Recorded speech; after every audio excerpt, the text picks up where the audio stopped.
Saludamos en esta oportunidad a todos nuestros hermanos, hermanas en el Señor Jesucristo al iniciar el capítulo número 30 de nuestra materia Historia de la Iglesia del Señor Jesucristo a través de los siglos.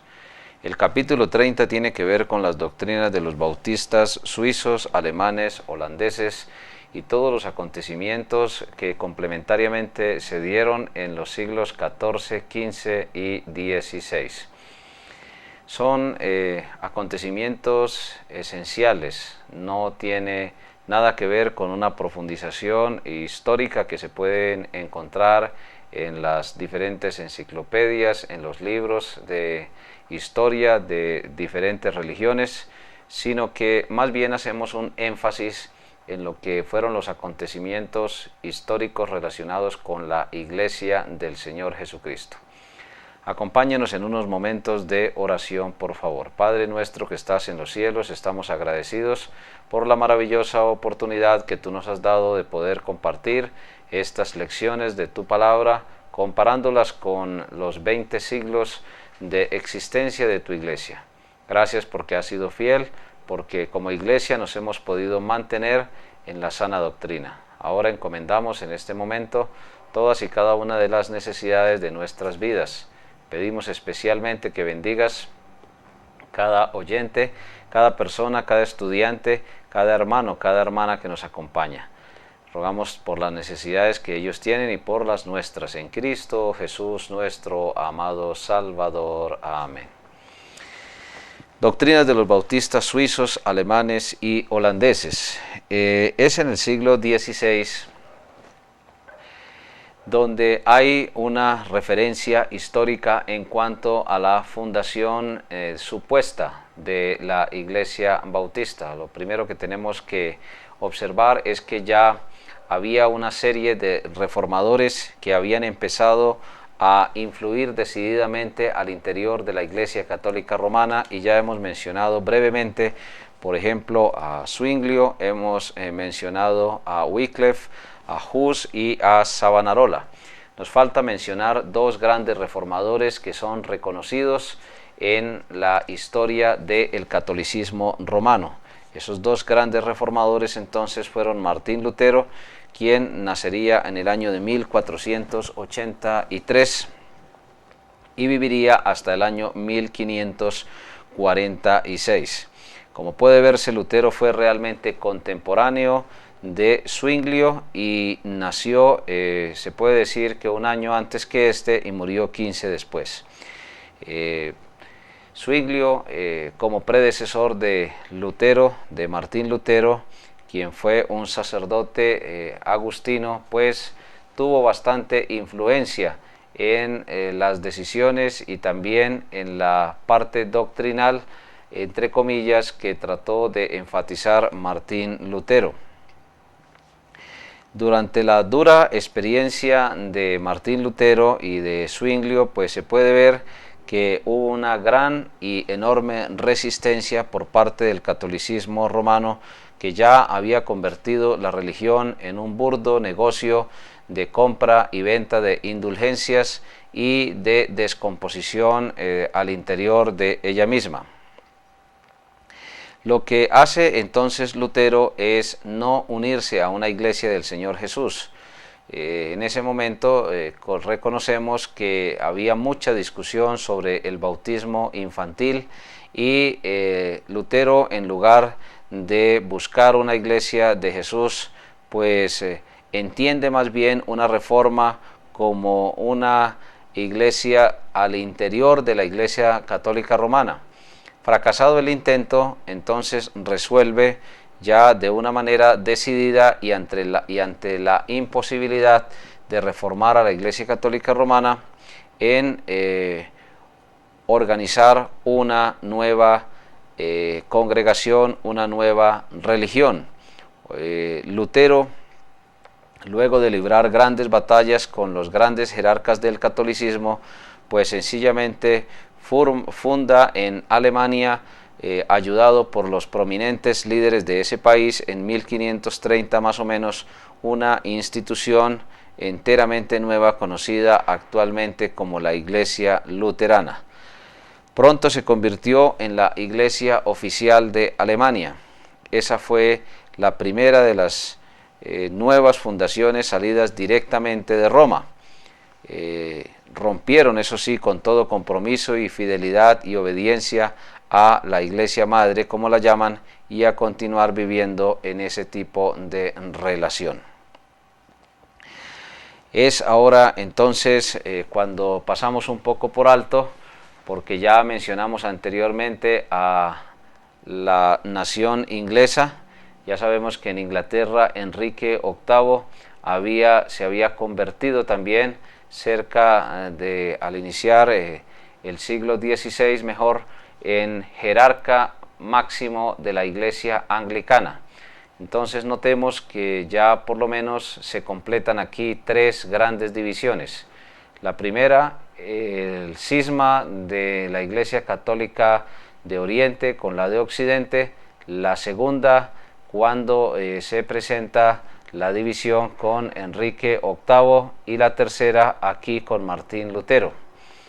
Ya sabemos que los valdenses o anabaptistas, que se les llamaba en ese momento rebautizadores, aunque realmente no eran rebautizadores, pues permanecían fieles en varios lugares de Suiza, de Alemania, de Holanda, de Francia, y también en los límites entre Francia e Italia, pues existían varias iglesias del Señor Jesucristo que preservaban la sana doctrina. Ahora entonces aparece en el año de 1509 un personaje que nace, Juan Calvino, quien moriría en el año 1564, y aunque era francés, pues realmente su centro de operaciones fue inicialmente la nación suiza. Fue un hombre supremamente capaz, dotado, y fue asimismo contemporáneo de Lutero durante 30 años. Cuando Zwinglio murió tenía solamente 22 años de edad. Calvino se reconoce como el fundador de la iglesia presbiteriana, aunque hay historiadores que afirman que el que la fundó realmente fue Zwinglio, pero hay más fuertes evidencias en favor de Juan Calvino que de Zwinglio. Ahora, es incuestionable que los trabajos de Zwinglio sirvieron, como mencionábamos en la lección inmediatamente anterior, de base para el desarrollo de estas nuevas religiones. Es así que entonces en 1541, según parece, fue la fecha, a los 11 años justos de haber fundado Lutero la iglesia luterana, cuando comenzó a existir la famosa iglesia presbiteriana. Sabemos que el énfasis que se coloca allí es en la predestinación. Sabemos también, porque lo hemos estudiado ya con bastante detalle, que Dios a los que antes conoció los escogió. Desde antes de la fundación del mundo, y aún desde que estábamos en el vientre de nuestras madres, pues Dios ya sabía que íbamos a decidir, y sabía que nos íbamos a arrepentir, íbamos a creer en Él, y su presciencia, como dice Primera de Pedro 1, 1 y 2, pues se reconoce de esa manera para que también se elija, o mejor, use Dios su capacidad de elección, predestinando, pero a quienes ya previamente Dios sabe que le van a recibir, porque Dios manda a todos los hombres en todo lugar a que se arrepientan, es decir, todos los hombres en determinado momento tuvimos la oportunidad de arrepentirnos y de creer en el Señor Jesucristo como nuestro único y suficiente Salvador personal. La oportunidad es para todos, pero de hecho solamente hay un grupo reducido, por decirlo así de esa forma, que hemos realmente recibido la salvación. Por eso en el año de 1541 se forma una nueva religión. Se puede decir entonces que aparece la cuarta gran división de la Iglesia Católica Romana, en cabeza de Juan Calvino. Es en 1560, 19 años después de que Calvino funda la iglesia de la iglesia presbiteriana en Ginebra, Suiza, cuando Juan Knox, discípulo de Calvino, estableció la primera iglesia presbiteriana en Escocia. Y 32 años más tarde, en 1592, esa misma iglesia presbiteriana se transformó en la iglesia oficial del Estado escocés. Así que durante estas recias luchas de división religiosa, reformistas, pues muchos de los integrantes de las iglesias del Señor Jesucristo prestaron ayuda a los que en ese momento se llamaban reformadores, creyendo y esperando hallar algún alivio a la dura persecución. Salieron de sus escondites, lucharon denodadamente al lado de los reformadores, pero pronto sufrieron un terrible desengaño. En adelante tuvieron que enfrentarse a dos grandes opositores. Los luteranos y los presbiterianos se convirtieron una vez más en verdugos de la Iglesia del Señor Jesucristo, pues al salir del catolicismo llevaron consigo muchos de los males que caracterizaban a dicha congregación, entre otros, por ejemplo, la idea de una iglesia del Estado. De ahí que muy pronto se convirtieron una y otra en denominaciones oficiales, la luterana del Estado alemán y la presbiteriana, por ejemplo, del Estado escocés, porque ya en ese momento se estaba enfatizando otra vez en cuanto a las doctrinas del catolicismo romano de unir a la Iglesia con el Estado. Fue entonces ahora una situación supremamente compleja. ¿Qué tiene que ver esto entonces con nuestra lección, la del capítulo número 30? Pues que tanto en Suiza como en Alemania como en Holanda, donde los protestantes empezaron a hacer su aparición, ya la Iglesia del Señor Jesucristo seguía manteniéndose fiel en la doctrina. Hay que reconocer algunos datos históricos y siempre estamos usando fuentes para ver que no es un invento nuestro. Por eso muchas veces leemos los textos aquí literalmente para que reconozcamos que no es algo que nosotros estemos sencillamente inventándonos, sino que es producto de la consulta histórica de muchas fuentes que hablan de las épocas, que escriben y que tienen certidumbre de los acontecimientos que estamos comentando aquí en nuestra materia a través de los siglos en cuanto a la Iglesia de Cristo. Por ejemplo, se presenta a un ministro inglés, John Smith, como un gran estudioso de las Escrituras. Repetimos su nombre, John Smith, y un hombre de honda vida espiritual, y se dice que, por ejemplo, en el año 1606 se separó de la Iglesia anglicana después de estudiar el Nuevo Testamento y de años de lucha espiritual. Se dice que Smith llegó a la conclusión de que la Iglesia anglicana no era realmente bíblica y tomó la decisión de separarse de ella. Pronto asumió el liderazgo de un grupo de disidentes. Estamos leyendo la historia de este reformador de la Iglesia anglicana en Gainsborough, Inglaterra, junto con Thomas Helwys y John Morton. Pero el rey Jaime I de Inglaterra estaba dispuesto a cumplir su promesa de expulsar del país a los disidentes, y en 1609 se vieron forzados a huir a Holanda, donde se establecieron como iglesia. Al continuar sus estudios del Nuevo Testamento, el grupo se convenció de que no era suficiente rechazar solo el gobierno de la Iglesia anglicana, sino que debía rechazarse también el bautismo infantil. Por lo tanto, en 1609 Smith se bautizó a sí mismo y al resto del grupo, y así se formó lo que vino a ser la primera iglesia bautista en la historia. Pues lo que estamos viendo aquí es otra de las famosas especulaciones con relación al origen de los bautistas como Iglesia del Señor Jesucristo. Ahora, sigue diciendo aquí el autor de este comentario: no obstante, antes de eso ya circulaba por distintos lugares de Suiza, Alemania y Holanda la enseñanza promovida por los anabautistas de que el verdadero bautismo bíblico es el bautismo de creyentes.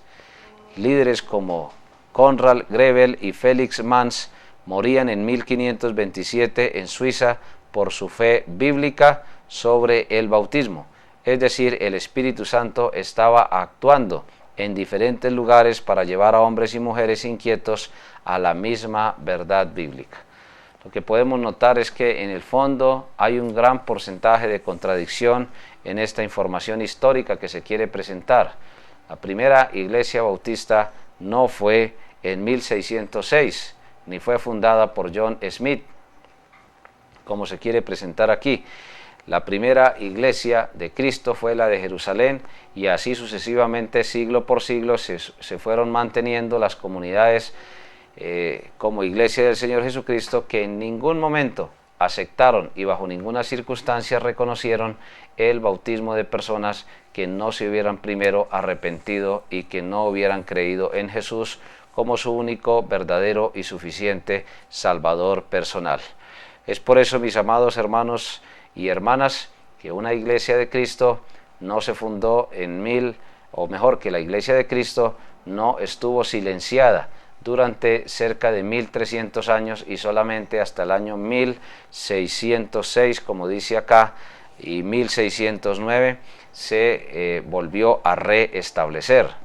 En las enciclopedias estudiamos que cuando se habla de los bautistas, primero se les califica de herejes, es decir, de divisionistas. También se les califica a veces de personas que no reconocían el bautismo de niños, y eso es cierto. Pero lo que no es cierto es que no existiesen antes.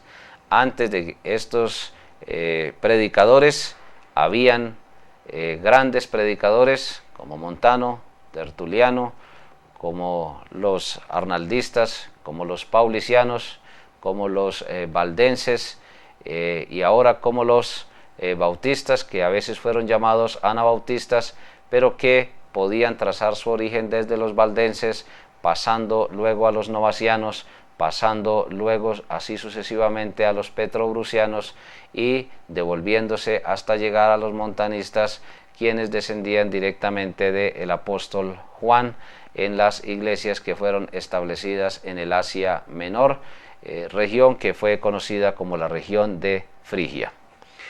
Es por eso, mis hermanos y mis hermanas, que estos bautistas suizos, alemanes y holandeses hundían sus raíces históricas en la verdadera iglesia de Jesús, en la iglesia de Jerusalén, la primera iglesia que empezó el Señor Jesucristo allá en las orillas del mar de Galilea y que se consolidó en la ciudad de Jerusalén. Por eso las doctrinas de ellos eran doctrinas supremamente consistentes y permanecían siempre fieles. El principal problema de discusión en el siglo XVI en cuanto a la parte doctrinal fue el bautismo de infantes. Se les llamaba rebautizadores porque no se reconocía el bautismo de niños ni de ninguna otra denominación. Ellos prefirieron no aceptar el nombre de rebautizadores y mejor prefirieron aceptar el renombre o apodo de bautistas. Y aquí es donde es bien importante resaltar que es en este siglo, en el siglo XVI, donde originalmente se le empieza a llamar a la Iglesia de Cristo bautistas, porque no aceptaban el bautismo de niños. ¿Y por qué no se aceptaba el bautismo de niños? Porque realmente el agua no es la que tiene la capacidad de cambiar la naturaleza antigua del ser humano. Las doctrinas religiosas insisten en afirmar que cuando el niño mejor se bautiza, se le está ayudando a reducir, por decirlo así de esa manera, el poder del pecado original. Es decir, que cuando se bautiza el niño, se le rocea con agua, entonces la naturaleza que ha heredado desde Adán ese niño queda en cierto modo afectada, y que recibe una nueva naturaleza. Pues el agua no da una nueva naturaleza. El agua sí sirve para la higiene del cuerpo, sirve para la preparación de los alimentos, sirve para millones de funciones en la vida tanto humana como biológica en el planeta Tierra, pero para lo que no sirve definitivamente el agua es para implantar una nueva naturaleza, ni en un bebé, ni en un niño, ni en un adulto. La nueva naturaleza que Dios imparte mejor en la vida del ser humano se hace a través del Señor Jesucristo. Por eso, mis hermanos y mis hermanas, es muy importante mirar algunos pasajes que aparecen en la Biblia y que guardan estrecha relación. Por ejemplo, en el Evangelio según San Marcos. Estudiemos el Evangelio según San Marcos para mirar cómo allí en detalle la palabra de Dios nos enseña de una manera decidida que es la fe en el Señor Jesucristo lo que imparte una nueva naturaleza. Y el pasaje que vamos a mencionar es un pasaje muy conocido, muy discutido, pero que tiene una verdad supremamente contundente. Cuando se aplica de una manera equivocada, como en la época de Lutero, Calvino, Zwinglio, como en la época desde Constantino en el Imperio Romano, como la época en que se empezaron a bautizar niños, como ya lo hemos estudiado, pues sencillamente estos pasajes, al entenderlos mal, causan un profundo error y llenan las comunidades religiosas de personas no regeneradas, no arrepentidas, no creyentes en Jesús.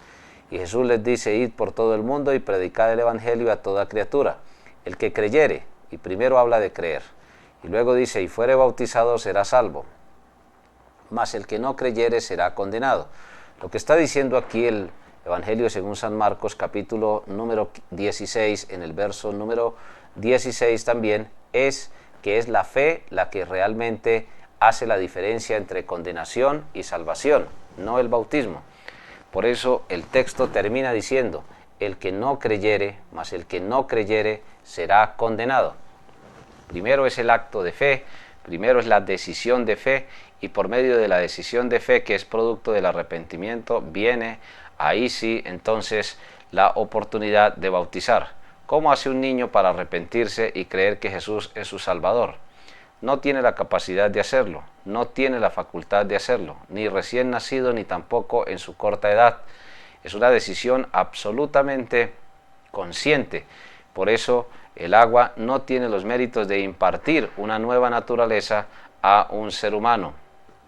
Como decíamos anteriormente, no lo tiene con un adulto, mucho menos lo va a tener con un niño que no tiene la facultad de diferenciar correctamente entre el bien y el mal. Al niño hay que enseñarle a diferenciar el bien y el mal, hay que ayudarle a diferenciar el peligro. Muchas veces Dios nos dice constantemente en su palabra que debemos ser niños en la malicia, porque el niño tiene muy poco contenido de malicia, es decir, está mucho más inclinado a la inocencia, pero maduros en el modo de pensar. La Biblia está llena, se puede decir repleta, sobre todo en el Nuevo Testamento, de enseñanza con relación a que el nuevo nacimiento, la regeneración, la vida eterna, el perdón de nuestros pecados, depende directamente de la fe en el Señor Jesucristo y en su obra que Él realizó en la cruz del Calvario para morir por nuestros pecados y resucitar.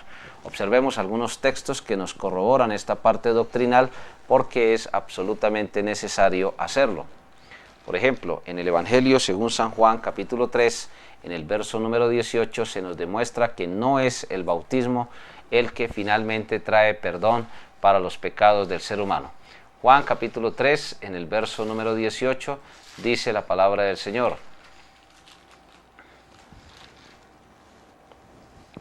el que en él cree, es decir, el que cree en Jesús, no es condenado, pero el que no cree ya ha sido condenado porque no ha creído en el nombre del unigénito Hijo de Dios. En ningún momento está hablando allí del bautismo. En ningún momento está autorizando que hay que bautizar a un niño para que el niño reciba la vida eterna. Esa discusión en estos siglos que estamos mencionando acá y esa discusión en Suiza, en Alemania y en Holanda se libró de una manera intensa, a veces inclusive con el acompañamiento de la persecución por parte de los estados y también por parte de los militares o de una forma represiva. Ese texto, igualmente comparado con Juan capítulo 3, ahí mismo en el verso número 36, dice el Señor a través del evangelista Juan: el que cree en el Hijo, está hablando del Señor Jesucristo, tiene vida eterna, Ahora, ya sabemos que hay varias clases de fe. Está hablando de una fe para salvación, de una fe que contiene arrepentimiento, pero el que rehúsa, y la palabra rehusar significa un acto de la voluntad, no querer. El que rehúsa creer en el Hijo no verá la vida, sino que la ira de Dios está sobre él. Mis hermanos y mis hermanas, es muy clara la enseñanza del Señor aquí en su palabra y nos demuestra a nosotros que es la fe voluntaria de una persona lo único que puede traer vida eterna a un ser humano. Y un niño no tiene la capacidad de hacerlo. Bautizar a un niño sin haber creído es engañarlo. Cuando el niño crezca, se le comentará que fue bautizado y el niño creerá que eso tiene algún mérito. Pero nosotros sabemos por medio de Dios y de su palabra, en primer lugar. Segundo, por medio de los resultados prácticos. Millones y millones y millones de niños han sido bautizados y su naturaleza antigua sigue controlando la vida personal de esos seres humanos, de esas personas que han sido desafortunadamente llevadas por el engaño. De ahí que es de gran importancia y de gran validez recordar estas enseñanzas del Señor a través de su palabra. Juan capítulo 5, en el verso número 24, seguimos observando textos que nos demuestran que la Iglesia de Cristo estaba totalmente en lo cierto, allá en Alemania, en Suiza y también en Holanda, en los siglos subsiguientes, en los siglos que estamos estudiando, 14, 15, 16, cuando la Reforma Protestante estaba haciendo su aparición. Por eso, aunque se quiere iniciar el origen de una iglesia bautista en el siglo XVI, pues vemos que antes de los bautistas en Suiza, en Alemania, en Holanda, estuvieron los valdenses, estuvieron también los arraldistas, estuvieron los paulicianos, estuvieron también los novacianos. De los novacianos directamente descendieron los bautistas en partes del límite entre Francia, Alemania y entre las regiones montañosas de los Alpes y de los Pirineos. Por eso es que los bautistas no se iniciaron en el siglo XVI. Los bautistas podemos, como Iglesia de Cristo, trazar nuestro origen muchísimo más atrás, hasta llegar finalmente a la iglesia de Jerusalén, cuando Cristo la fundó en las orillas del mar de Galilea. Pero en el texto de Juan 5:24 que estamos pendientes de estudiar, se nos dice, y son palabras de Jesús, de cierto os digo. Hay que recordar que en el griego no había superlativos y por eso lo que se hace es explicar la expresión de cierto. El que oye mi palabra y cree al que me envió, tiene vida eterna, y no vendrá a condenación, mas ha pasado de muerte a vida. Primero hay que oír la palabra de Dios, luego hay que generar una respuesta, y la respuesta es la fe, y cree al que me envió.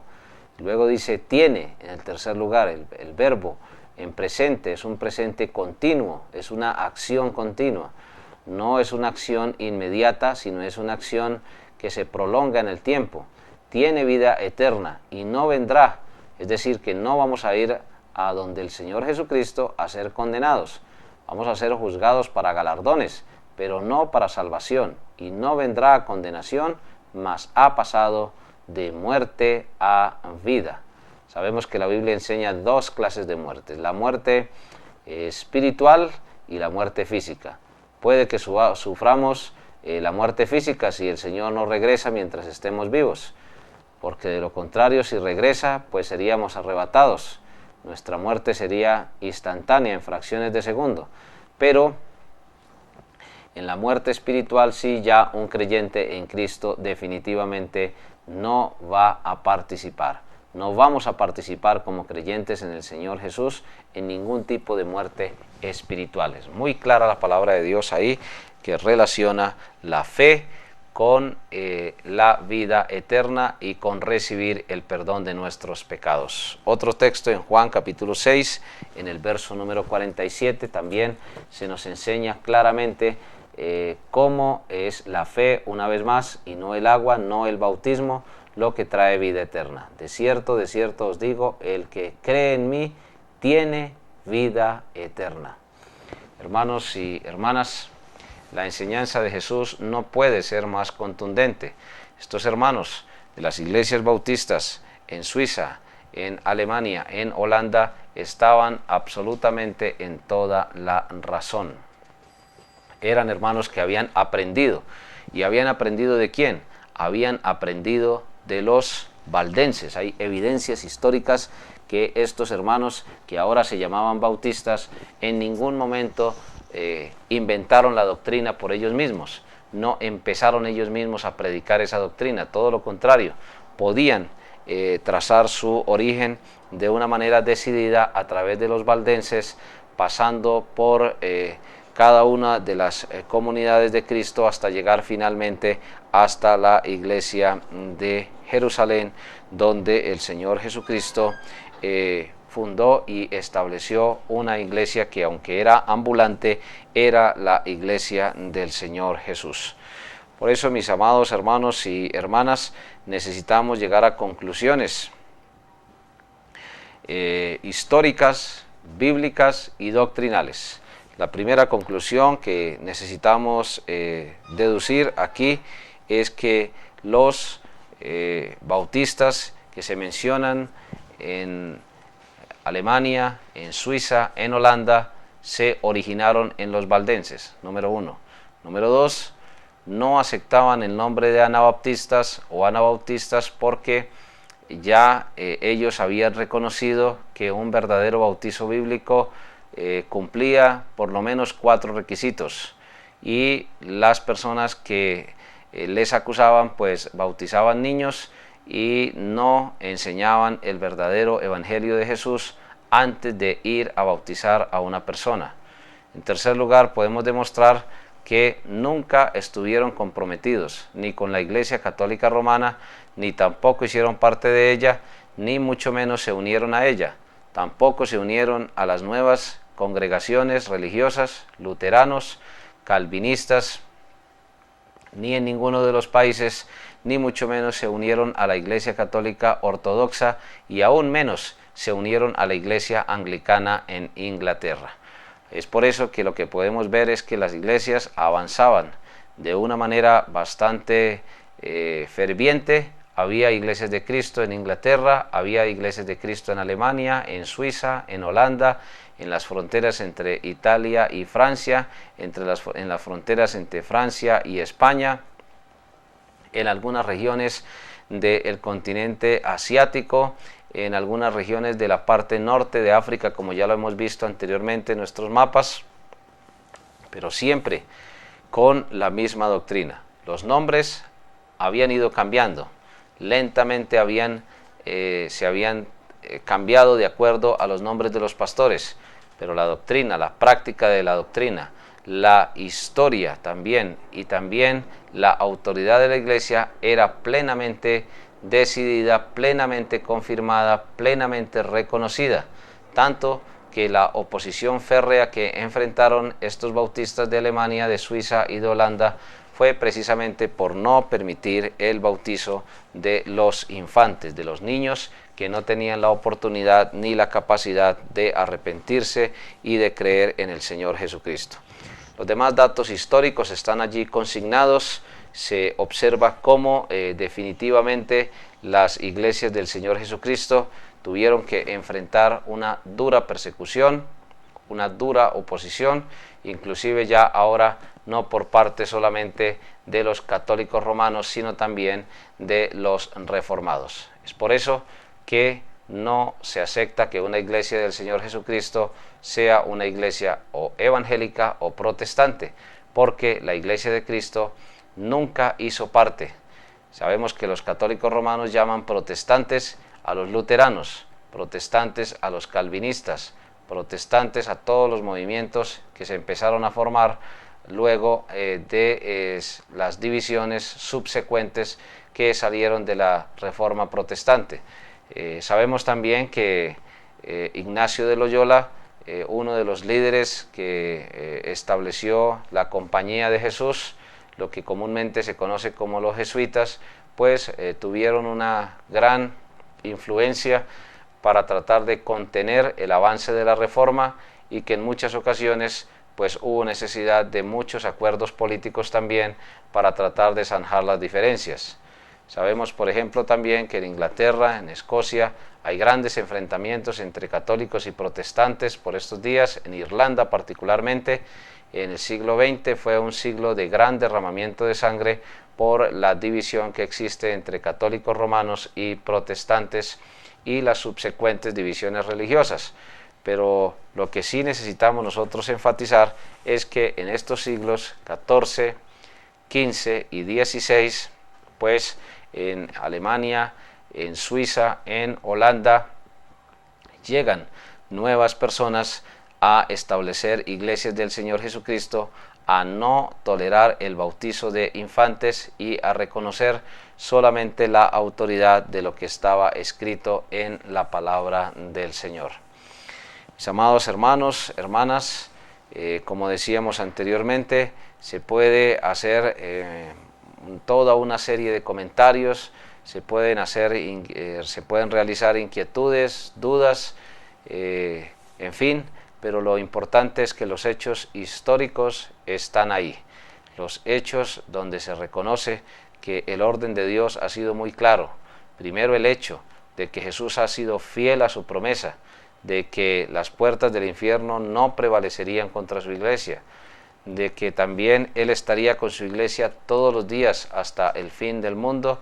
Eso sigue siendo una realidad para la iglesia del Señor Jesucristo, aún empezando el siglo XXI. Nos corresponde reconocer una vez más que la gloria es para el Señor.